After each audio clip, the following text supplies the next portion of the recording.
साथियों नमस्कार, मैं राजेश शर्मा और सेवन न्यूज में आपका स्वागत है।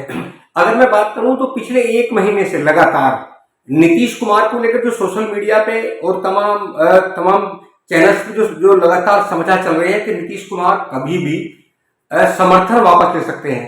कभी कहा जाता है कि जैसे ही बिहार के विधानसभा चुनाव शुरू होंगे तो नीतीश कुमार पाला बदलकर आरजेडी के साथ चुनाव लड़ सकते हैं, लेकिन लगातार बहुत सारे लोग सोचते थे कि ये सब जो टोटल न्यूज चल रही है ये कहीं ना कहीं झूठी है। लेकिन कल जिस तरह मणिपुर, चूंकि मणिपुर राज्य में जेडीयू का समर्थन है बीजेपी के लिए, वहां बीजेपी के गठबंधन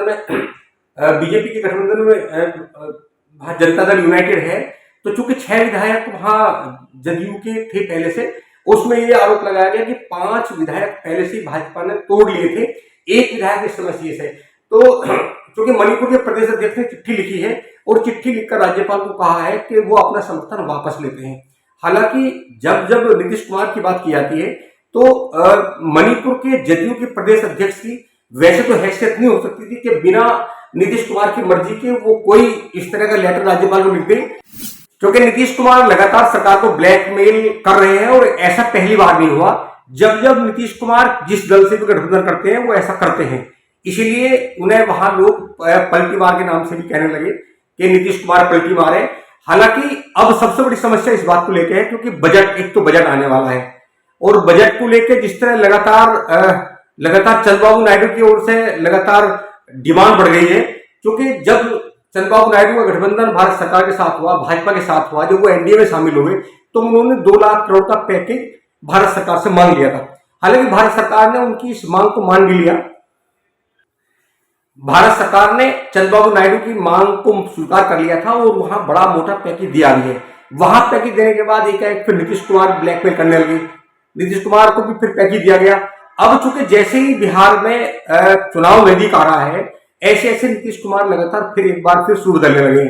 जिस तरह मणिपुर में समर्थन वापस लेने को लेकर राज्यपाल को पत्र लिखा है, तो अब ये माना जाने लगा कि आने वाले समय में कभी भी नीतीश कुमार एनडीए से समर्थन वापस ले सकते हैं।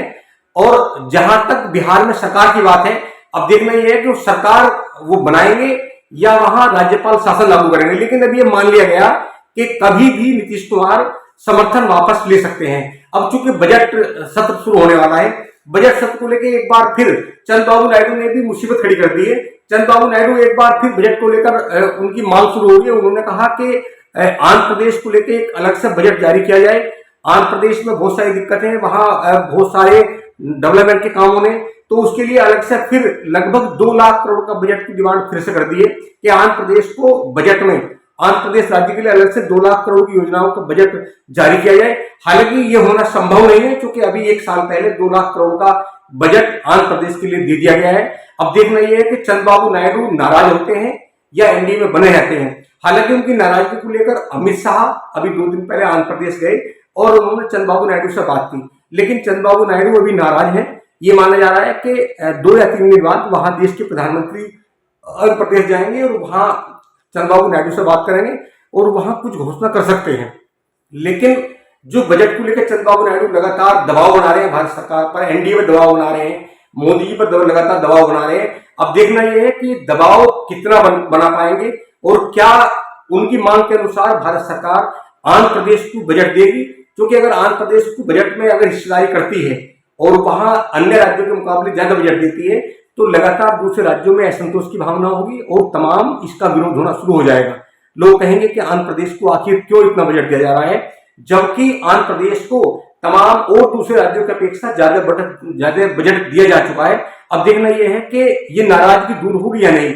अगर मैं बिहार की बात करूं तो बिहार में अभी जब चिराग पासवान की बात करते हैं तो चिराग पासवान भी वहां बिहार सरकार के खिलाफ लगातार धरना प्रदर्शन की लगातार बात कर रहे हैं। वो अपने कार्यकर्ताओं से आह्वान कर रहे हैं कि सरकार के खिलाफ उन्हें खड़ा होना पड़ेगा।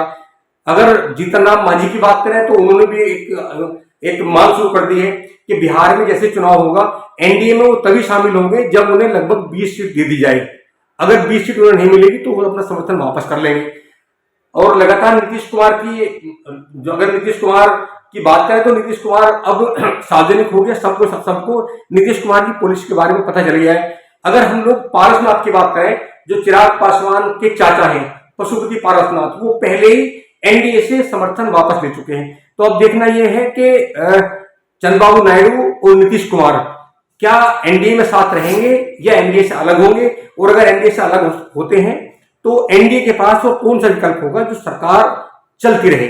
आप लगातार देखते रहिए सेवन इंडिया न्यूज। नमस्कार, राजेश शर्मा। प्लीज आपसे रिक्वेस्ट है, एक बार चैनल को सब्सक्राइब करें, वीडियो को शेयर करें और कमेंट जरूर लिखें। नमस्कार।